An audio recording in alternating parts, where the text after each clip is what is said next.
Okay, so casting involves the pouring metal into the mold cavity, which is patterned after the part to be manufactured. ठीक है, तो आप mould cavity बनाओगे किसके help से? Pattern के हेल्प से आप बनाते हो। ठीक है, so it will having a shape opposite, ठीक है, जस्ट अपोजिट हो जाएगा to the part to be manufactured. Okay, तो जो उसका इनर, आपका जो आउटर सरफेस होगा मोल्ड कैविटी का, वो इनर हो जाता है, इनर पार्ट हो जाता है। So it acts as a negative of the object. Okay, second is allowing it to solidify, so आपको solidification का वेट करना है। then next is removing the part from the mold.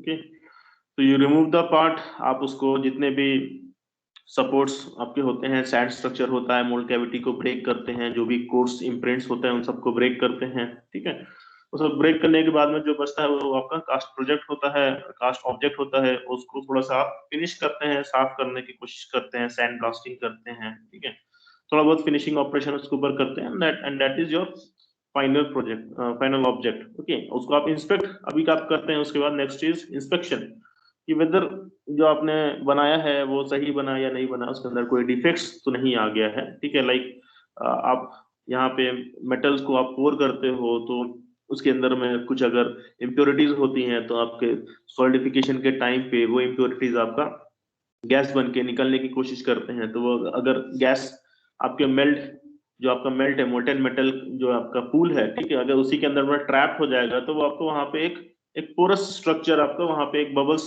Type का structure वहां पे आपका ट्रैप हो जाएगा within that casted object. ठीक है, तो वो it will be fatal for the structural integrity of that metal cast.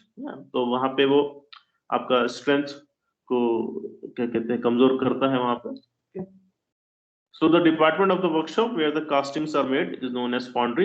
Okay, so wherever there's a name foundry workshop, so it is nothing but where the casting process is taking place. Okay, वहाँ पे आपके बड़े-बड़े furnace होंगे and they will be melting the metal. ठीक है, वहाँ से वो melt pool बनेगा, then जहाँ से आप अपना pattern and casting उसका आप करेंगे। okay.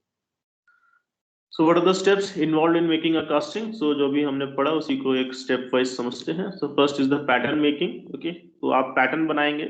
So what is pattern? It is we'll study basic, आपको पता ही होगा कि it is having the shape of the final object. ठीक है, जो आपको फाइनल ऑब्जेक्ट जो आपको बनाना है वो वही शेप होगा, तो उसका एग्जैक्टली बोल सकते हैं it is a replica of the object that has to be made. Okay, so second is sand mixing and preparation of the mould. ठीक है, तो अभी आप सैंड मिक्स करेंगे, आप इसमें सिलिका को यूज करेंगे, क्ले यूज करेंगे। ठीक है, maybe some moisture water इसमें ऐड करेंगे। ठीक है, and maybe some fly ash इसमें ऐड कर देंगे, या फिर कुछ बर्न्ड जो प्रीवियस जो यूज्ड सैंड्स होते हैं, जो प्रीवियसली आपने एक मेटल कास्ट किया होगा उसके लिए भी वो आप मिक्सिंग करेंगे। ठीक है, तो इस तरह से आप डिफरेंट टाइप्स ऑफ सैंड्स को आप लाते हैं, मिक्स करते हैं और मोल्ड को बनाते हैं। Then melting of the metal, that is जिस मटेरियल का आपको कास्ट बनाना है या कास्टेड ऑब्जेक्ट बनाना है, ठीक है, तो उसको आप मेल्ट करेंगे and then you have to pour it. ठीक है, and after pouring you have to wait for the solidification. पहले वो लिक्विड टू सॉलिड आपका सॉलिडिफिकेशन होगा, देन सॉलिड टू सॉलिड होगा। ठीक है, लाइक आपके सॉलिडिफिकेशन यूजुअली कैसे होता है, दो टाइप के होते हैं ना, कि first is liquid to solid, liquid to solid, then second is solid to solid solidification. अब इसमें क्या होता है, this is taking place at high temperatures.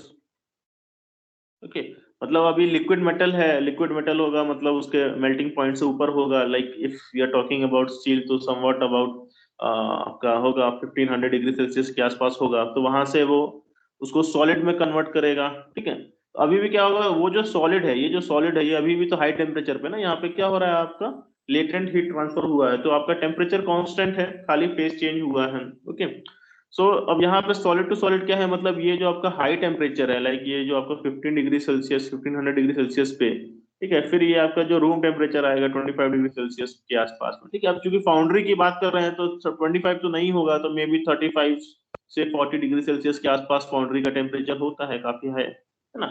तो इसके आसपास आपको कूल करना है, तो ये भी एक तरीके सॉलिड टू सॉलिड सॉलिडिफिकेशन का पार्ट बनता है, ठीक है, क्योंकि यहाँ पर थोड़ा सा आपका श्रिंकेज भी आ जाता है, सॉलिड टू सॉलिड, आपका लिक्विड टू सॉलिड तो श्रिंकेज आगे ही आएगा, वॉल्यूम चेंजेस आता ही आता है, there will be a significant volume changes, okay, significant volume change will be there in liquid to solid, okay, but in solid to solid also there will be some changes in the volume will be there, maybe negligible but still it will be there, okay? तो ऐसा नहीं है कि आपका 15 degree Celsius पे आ गया है तो अब उसको आपने क्वेंच कर दिया है पानी में डाल के, उसको जल्दी से जल्दी उसको ठंडा करना चाह रहे हैं, नहीं, तो that will be harming its structural integrity, ठीक है, तो वो आपको वो काम नहीं करना, it you have to just leave it and it will just cool down by itself, ठीक है, तो आपको नेचुरल कूलिंग करना है, कोई भी फोर्स्ड कूलिंग नहीं करना है, okay. So sixth is your inspection. Then you inspect the casted object whether it is having some sort of defects or not, और उसकी आपको surface finish को भी check करना है whether it is as per your required conditions, ठीक है, जो भी आप जिस काम के लिए भी use कर रहे हैं उसके लिए वो required उसका surface finish है या नहीं है, ठीक है, अगर नहीं है तो it has to go for the further finishing operation, okay, and you have to check its कुछ अंदर से कुछ डिफेक्ट तो नहीं आ गया, कहीं पे कुछ स्वेल तो नहीं हो गया है कास्ट, कहीं कहीं पे कोई कोई कट्स तो नहीं आ गए हैं, ठीक है, कहीं पे कोई आपका पार्ट में कहीं सॉलिडिफिकेशन अजीब सा तो नहीं हो गया है, ठीक है, वो सब आपको देखने होते हैं। On porosity also you have to check the density also, कि जो आपको गिवन डेंसिटी है मेटल की वही आपको कास्ट की भी निकल के आ रही है या नहीं निकल के आ रही है, ठीक है, तो डेंसिटी डिफरेंस से पता चल जाएगा कि इसके अंदर में कितनी पोरोसिटी है, ठीक है, अगर पोरोसिटी 1 से 2% है तो एक्सेप्टेबल है, इससे ज्यादा है तो फिर it is not acceptable, okay. Anyhow you will not get 0% porosity, okay, until unless you are using very highly sophisticated machineries for casting, okay. So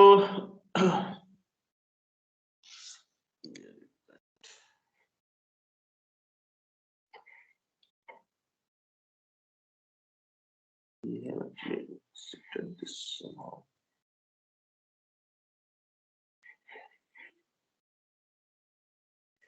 So next is sand casting. तो अभी समझते हैं what is the regular procedure of any casting process, ठीक है, so this is one of the oldest casting process, sand casting, so this has been found since 3000 BC, ठीक है, sand casting आपका इतना ओल्ड है कि like 3000 BC के पहले तक भी आपका sand casting जो casting process यूज होता है वो sand casting ही था, ठीक है, so many civilization has used this sand casting process, either it is a Mesopotamia or Indus Valley civilization or even a Chinese civilization, ठीक है, तो सबके पास में आपको कहीं ना कहीं सैंड कास्टिंग का प्रूफ मिला है, ठीक है, तो अर्लियर टाइम्स पे तो काफी अच्छी पता नहीं कैसे मेथड्स थे कि अभी आज के टाइम पे वो सब चीजें उतनी पॉसिबल नहीं हो पा रही हैं, अगर आपने सुना हो तो कुतुब मीनार जो है वहां पे जो बाहर में एक आयरन पिलर रखा हुआ है, ठीक है, चंद्रगुप्त के टाइम पे आपके जो राजा थे चंद्रगुप्त टू, ठीक है, विक्रमादित्य, ठीक है, तो उनके टाइम का एक आयरन पिलर रखा हुआ है, तो that is made of like pure malleable iron, okay.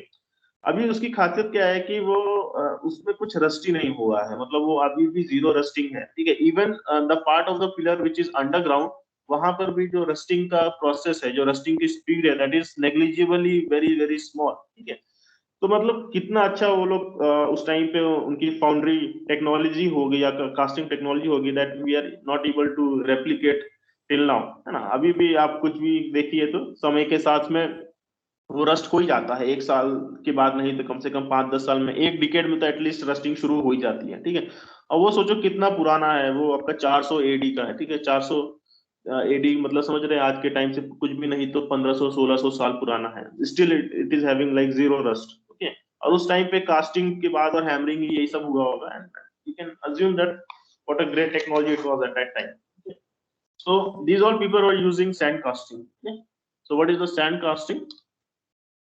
So the sand casting uses sand as the primary mold material, okay, so ये आपका वही सिलिका सैंड है, प्लस इसमें क्ले एंड थोड़ा बहुत आपका मॉइस्चर वाटर ऐड करेंगे and they will make the mould from this sand only, okay, and these sand grains, these are mixed with small amounts of other materials such as clay and water to improve the moldability, okay, moldability means to hold the sands together, okay, and to shape it around the pattern very easily, ठीक है, अभी pattern के around में उसको shape करना, उसके ऊपर में पैटर्न के ऊपर में उसको चिपकाना है ना, anyhow you have to give the shape around the pattern, तो उसके हिसाब से उसके अंदर उतनी मोल्डेबिलिटी होनी चाहिए, मतलब उसके अंदर उतनी फ्लोबिलिटी होनी चाहिए, उस हिसाब से वो ढंग से उसके ऊपर में शेप आ जाए। Okay, so for that we add clay and water. And then cohesive strength, मतलब जो आपकी जो उसकी आपस की पकड़ है कि वो छिटक के ना गिर, आप चिपका रहे हैं वो उसका कुछ ना कुछ पार्ट निकल जा रहा है, तो वो वैसा नहीं होना चाहिए। So it should have some good cohesive strength. And then they are packed around the pattern that has the shape of the desired casting. ठीक है, तो आप जैसे आप घरों में देखते होंगे, ठीक है, तो जैसे घरों में आप क्ले बनाते हैं तो पहले क्ले मॉडल बनाने के लिए अगर आपने कुछ कोई एक लकड़ी का टुकड़ा ले लिया है और उसके आसपास में अगर आप क्ले चिपकाने लगे तो जो आपका लकड़ी का टुकड़ा है दैट बिकम्स अ पैटर्न। ठीक है, और उसके आसपास में जो आप क्ले लगाएंगे दैट बिकम्स इट्स मोल्ड। ठीक है, मोल्ड बनेगा या फिर उसको बोलेंगे mould cavity. Okay, so this pattern must be removed before the pouring. Okay, the mold is usually made in 2 or more pieces. Okay, तो अभी अगर आपका कास्टिंग बड़ी साइज का है, ठीक है, तो उसको आप सिंगल मोल्ड नहीं बनाते क्योंकि उसको होल्ड करना, उस सैंड्स को उतने बड़े पीसेस को एक साथ में होल्ड करके रखना, इट इज वेरी डिफिकल्ट, है ना। उतना बड़ा स्ट्रक्चर जो सैंड का बनता है वो it's not very easy to hold the sand together when it is having a huge shape. Okay, तो उसको क्या करते हैं आप 2 से 3 पीसेस में आप उस मोल्ड को बनाते हैं। Okay, so there is an opening called sprue hole which is cut on the top of the mold through the sand and connected to the system of channels called runners. Okay, तो आपका जो flask रहेगा या फिर जो mould रहेगा उसके ऊपर में आप एक होल करेंगे, स्क्रू उसको बोलते हैं। ठीक है, it is having a shape of a flask. ठीक है, ऐसा फ्लास्क की शेप में होगा। I will just show you a diagram, just give me, in next PPT will see. So somewhat like this, ऐसा कुछ आपका डायग्राम होता है। ओके, तो ये आपका हो जाता है, इसको बोलते हैं हम पोरिंग बेसिन। ओके, और ये होगा आपका स्प्रू हो जाता है, which is always have a tapered shape. Okay, ऐसा tapered shape होगा, it will not will having a rectangular shape. क्योंकि tapered shape होता है तो यहाँ पे defects कम आएंगे। And why will have a tapered shape of a screw? We'll see in the riser and gating design system. Okay, so ये आपका जो ऊपर काटता है ये इसको स्क्रू होली बोलते हैं या इसको पोरिंग बेसिन भी बोल सकते हैं। Cut on the top of the mould through the sand and it is connected to the system of channels called runner. तो यहाँ से ये आपका बनना शुरू हो जाएगा। यहाँ पे ये चीज ऐसा ऐसा रनर बनेगा। ठीक है, यहाँ पे आपने मोल्टेन मेटल को पोर किया है, ये इधर से होता हुआ आएगा। ओके, अब यहाँ पे मोल्टेन मेटल होते आएगा, यहाँ से ये इसको फ्लो करता हुआ जा रहा है। This is known as runner. Okay, and then इसके बाद इट विल एंटर। ठीक है, ये गेट है, गेट से होता हुआ यहाँ पर ये इधर आ जाएगा। It will enter into the cavity. Okay, it will enter into this mould cavity. ये इस तरह से आपको कैविटी, यहाँ पे ये गेट है छोटा सा, इसको इन गेट बोलते हैं।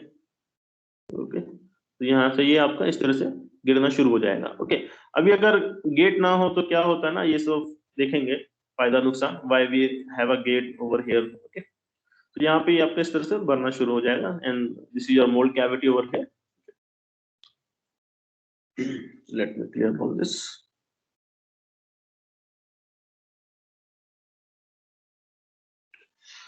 So the molten metal is poured into the sprue hole. It flows through the runners and enters the mold cavity through an opening called a gate.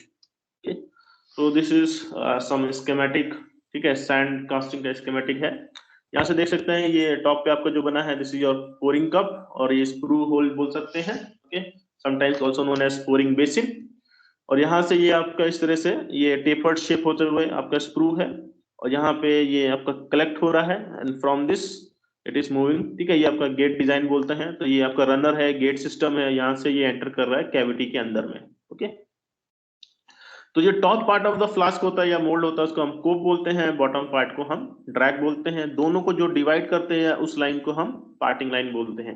और देख सकते हैं ये अपर पार्ट का मोल्ड कैविटी, ये flask है। ठीक है, वो और ये बॉटम पार्ट का फ्लास्क है और इन दोनों को हमने इस तरह से कनेक्ट किया हुआ with the help of some nut and screws. Okay,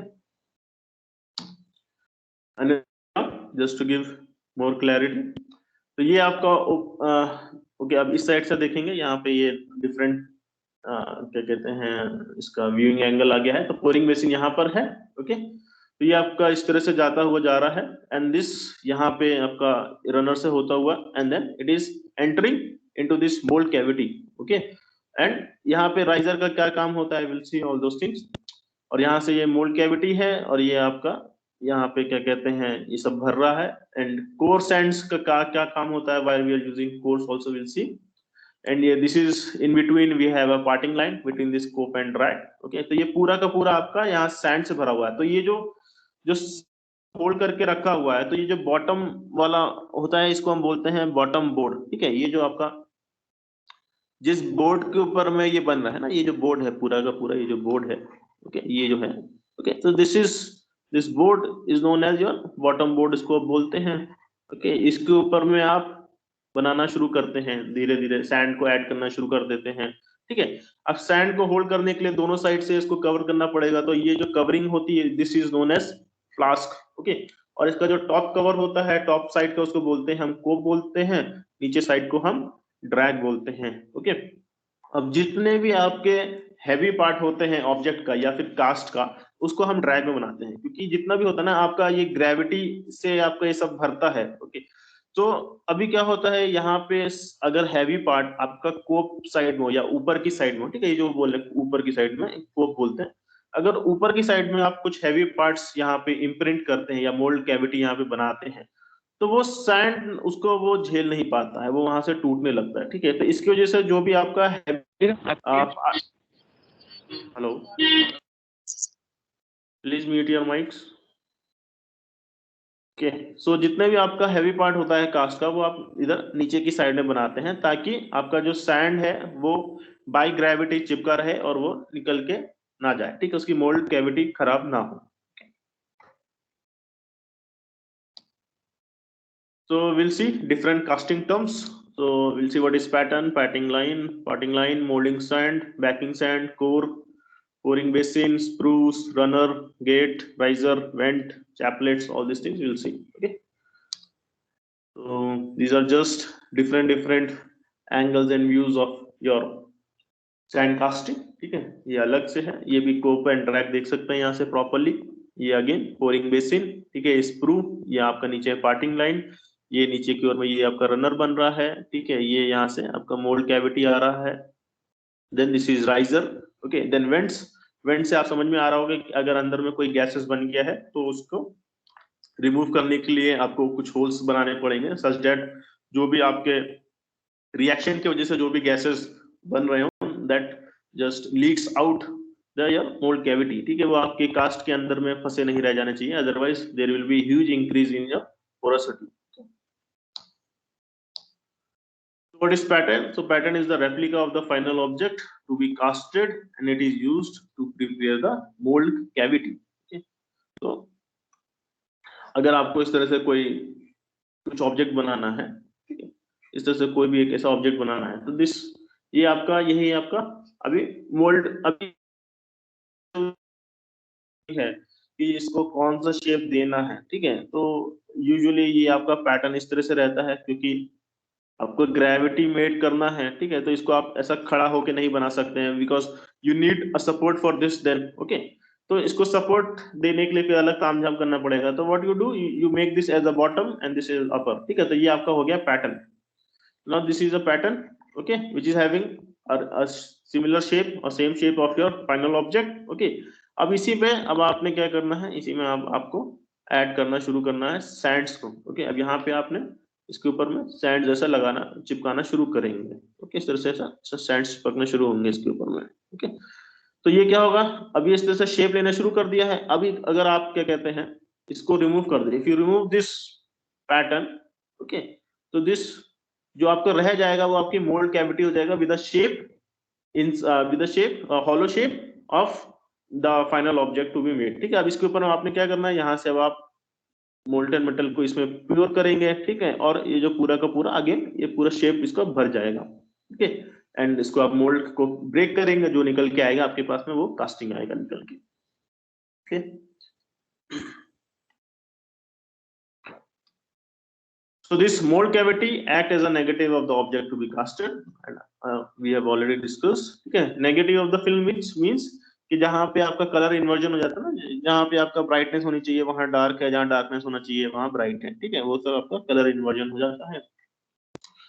So the parting line, it is a dividing line between the two molding flasks that made up your sand mold. Okay, so that is, it is dividing line between the lower molding flask, which is your drag, and upper molding flask, which is your cope. Okay, and bottom board. So this is a board normally made of wood, which is used at a start of the mold making. ठीक है, तो जो आपको दिखाया था bottom वाला, जहाँ पे आपको उसके ऊपर में आप सारे सैंड्स एंड मोल्ड्स को आप बनाना शुरू करेंगे, ठीक है, जहाँ पे आप सैंड्स को पोर करना शुरू करेंगे in order to make a mould. Okay, so this molding sand, so it is freshly prepared refractory material used for making the mold cavity. Okay, anyhow, ये आपका जो sand है, it should have some good refractive property because it has to sustain the high temperature of the molten metal. Okay, तो high temperature of the molten metal होगा, तो इसकी वजह से इसके पास में उस हाई टेम्परेचर को झेलने के लिए स्ट्रेंथ होनी चाहिए। ऐसा नहीं है कि उस हाई टेम्परेचर की वजह से वो सैंड भी पिघल जाए, ठीक है, सैंड अगर पिघल गया, कुछ ऐसा हो गया या जल गया, ठीक है, so that is not good for that mould. Okay, so it should have some good hot strength. So it is a mixture of silica, clay, moisture in appropriate portions. Okay. अब इसी में मोल्डिंग सैंड में दो types के usually आप बोल सकते हैं। First is facing sand. ये क्या होता है? This is a sand which forms the face of the mould and comes in direct contact with the molten metal which is when it is poured. Okay, so let me explain with the same example. आपका जो इस तरह से आपका जो pattern था,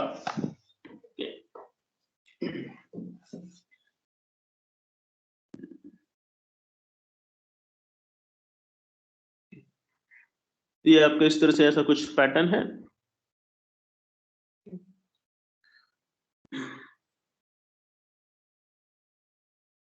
और जो सैंड जस्ट पैटर्न को फेस कर रहा है ना, जो सैंड जो पैटर्न के ऊपर में, जो पहला सैंड जो उसके ऊपर में चिपक रहा है, okay, that is covering this pattern is known as facing sand. Okay, so why it is known as facing sand? Because when you remove this pattern, okay, तो अभी इसके इनसाइड में जो आप भरोगे, so what you will fill some molten metal.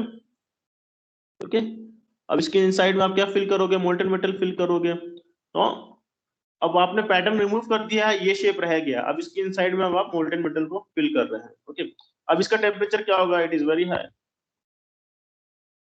High temperature.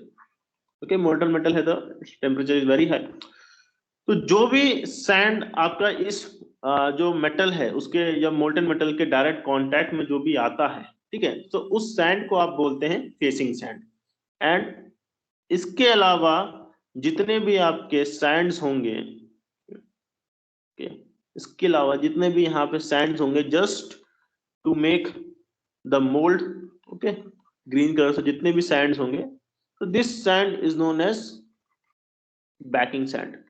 Okay, तो जितने भी सैंड अभी ये एक्स्ट्रा है, ये इसके ऊपर just to make to fill up the flask है ना, फ्लास्क को भरने के लिए जितना भी चाहिए, ओके, तो ये हो जाते हैं आपके banking sand. Okay, so this is made up of used and burnt sand. Okay, so it is used to back up the facing sand and to fill up the volume. Okay, तो जो facing sand होता है ये आपका usually बना होता है carbonaceous material से। तो यहाँ पे आप यूजुअली यूज करते हैं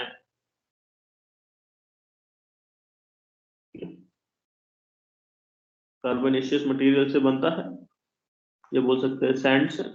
ओके, तो यहाँ पे आप कोल ऐश यूज कर सकते हैं या फिर फ्लाई ऐश बोलते हैं उसको यूज कर सकते हैं in mix with silicon rock, है ना, तो ये सब आप यूज कर सकते हैं। तो क्या होता है, अभी जो आपके जितने भी कोल ऐश है ये सब होते हैं, अब ये धीरे धीरे आपके जलते हैं, ठीक है, अब ये डायरेक्ट कांटेक्ट में है मोल्टन मेटल के, so it is going to burn up very slowly.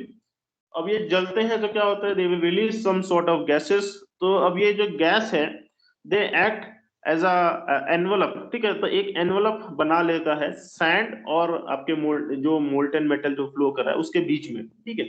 तो उस एनवलप बनने की वजह से वो जो मोल्टेन मेटल है अब वो सैंड्स के अंदर में पेनिट्रेट करने के लिए उसको डिफिकल्टी होता है, ठीक है। तो it doesn't able to penetrate inside the backing sand और फेसिंग सैंड, ओके। तो उसकी वजह से जो आपका होल्ड, जो आपका मोल्ड होता है, जो सैंड मोल्ड होता है, वो आपका बना होता है, उसका स्ट्रेंथ लूज नहीं होता है, okay. So this gas envelope, this act as a parting between the sand molds and this your molten metal, okay.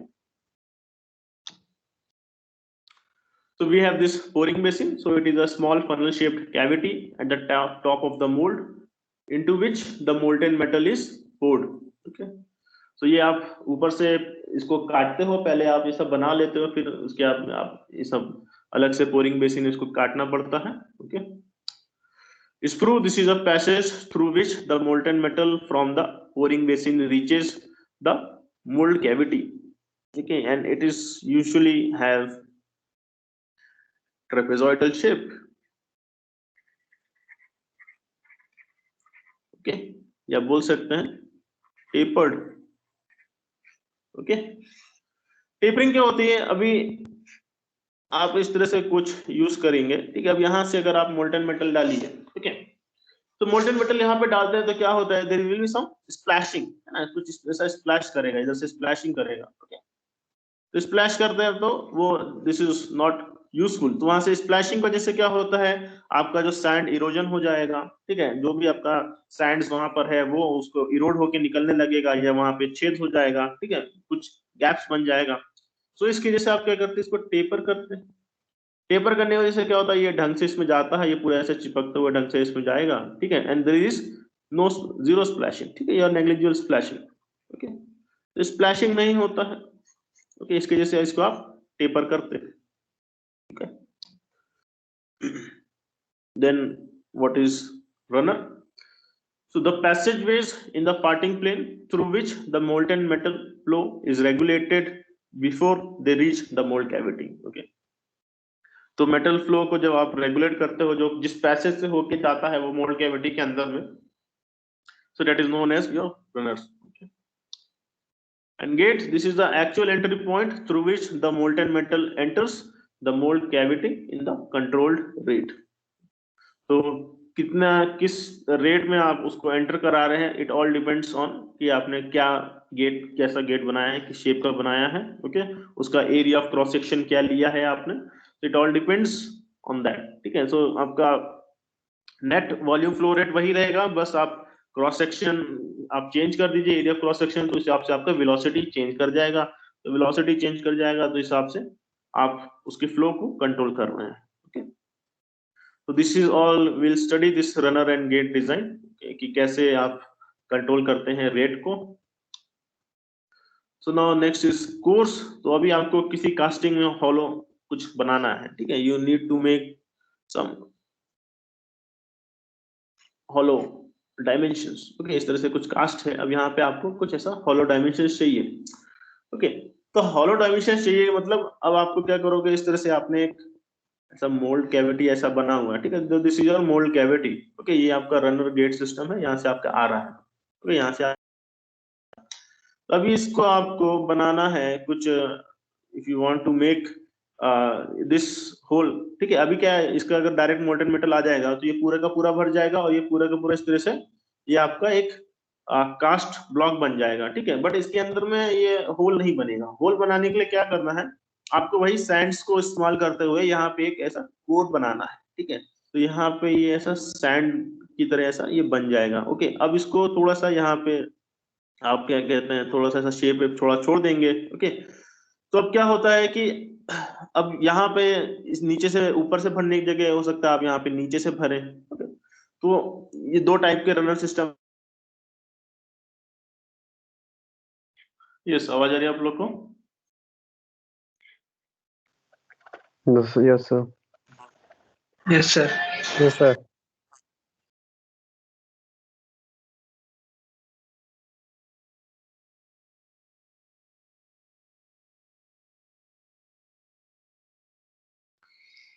So PPT दिख रहा है ना अभी, course, we are talking about the course.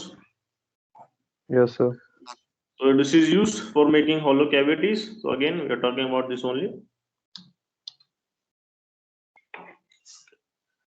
So a core, it is being surrounded on all sides by the molten metal, and it should be able to withstand the high temperature. Okay, so this is the requirement of the core sand that we are talking about. Okay, तो जो जिस material का बना होगा, since it has to be covered by all sides of the molten metal, तो अभी आपका जो मोल्डिंग, जो सैंड मोल्ड होता है वो तो वैसे भी एक ही साइड से कवर होता है मोल्टन मेटल के, फिर जो कोर होता है वो आपके मोल्टन मेटल के चारों साइड से आपका कनेक्टेड होता है, ठीक है, इन कांटेक्ट होता है. तो it should be having a different material than that what we have used in molding sand. Okay, तो उसको और थोड़ा सा स्ट्रेंथ देते हैं ताकि वो उस हाई टेम्परेचर को वो withstand कर सके. Okay, so it should also be adequately supported, otherwise due to the buoyancy of the molten metal it will get displaced. तो एनीहाउ वहां पे आप जो हॉलो कैविटी बनाएंगे वो छोटा सा बनाएंगे, ठीक है. तो अब जो मोल्टन मेटल उसके ऊपर में आप पोर कर रहे हैं वो ह्यूज अमाउंट का होता है, पूरा का पूरा मोल्टन पूल होता है वहां पे. तो उस पूल की वजह से कहीं वो इरोड ना होके हो जाए, ना ही वो हिल जाए, ठीक है. हिल के पता चला वो वहां से चिटक के कहीं और गिर गया, वो मोल्टन पूल में मिक्स हो गया, ठीक है. तो वो सब आपका जो कोर बनाने का जो आपका मेन मोटर था वो तो फिर आपका डिफीट हो जाएगा. Okay, so it should be adequately supported. And how do you support the core? You support the core with the help of a chaplet. Okay, so chaplets are used to support the cores inside, support the core inside the mold cavity. So usually these are made of metals only, just to give the support. Okay, examples you can see with this diagram. तो ये आपका क्या कहते हैं mould cavity है, ठीक है. अब इस तरह से आपको यहाँ पे भरना है मेटल को. Okay, you have to fill the metal in this cavity. Okay, you need to fill the metal in this cavity. Okay, और साथ में आपको ये इस तरह से होल भी चाहिए, इस तरह से आपको बैक होल चाहिए, ठीक है. तो ये जो होल चाहिए तो इसके लिए क्या करेंगे आप, यहाँ पे इसको कोर को आप यहाँ पे बीच में अटैच करेंगे इस मोल्ड कैविटी के अंदर में, ठीक है. अब इस तरह से इसको अटैच करने के लिए इसकी पोजीशन को समझना है. तो इस पोजीशन को आपको जो कोर को जो पोजीशन करता है वो आपका कोर प्रिंट करता है, ठीक है. तो वहां पे ऐसा दो नीडल की तरह निकले रहेंगे, and it will try to position this core, ठीक है, विद इन दिस फ्लास्क, कि आपको बराबर से उसको कोर को बैठाना है, ठीक है. अभी उसको बैठा दिया तो उसको सपोर्ट देने के लिए you require this sort of structures known as chaplets. तो देख सकते हैं ये आपके मेटल शेप के होते हैं. So these are penetrated inside this sand mould, ठीक है, इनसाइड द सैंड. जैसे आप स्क्रू, आप जैसे आप कील को ठोकते हैं ना, तो कील को ठोकते हुए आप सपोर्ट देते हैं, similar to what that only. Okay, so this is complete is your sand mold inside आपका तो mold cavity है, ठीक है. तो इस तरह से you support the core with the help of the chaplets and you position it with the help of the core prints. Okay,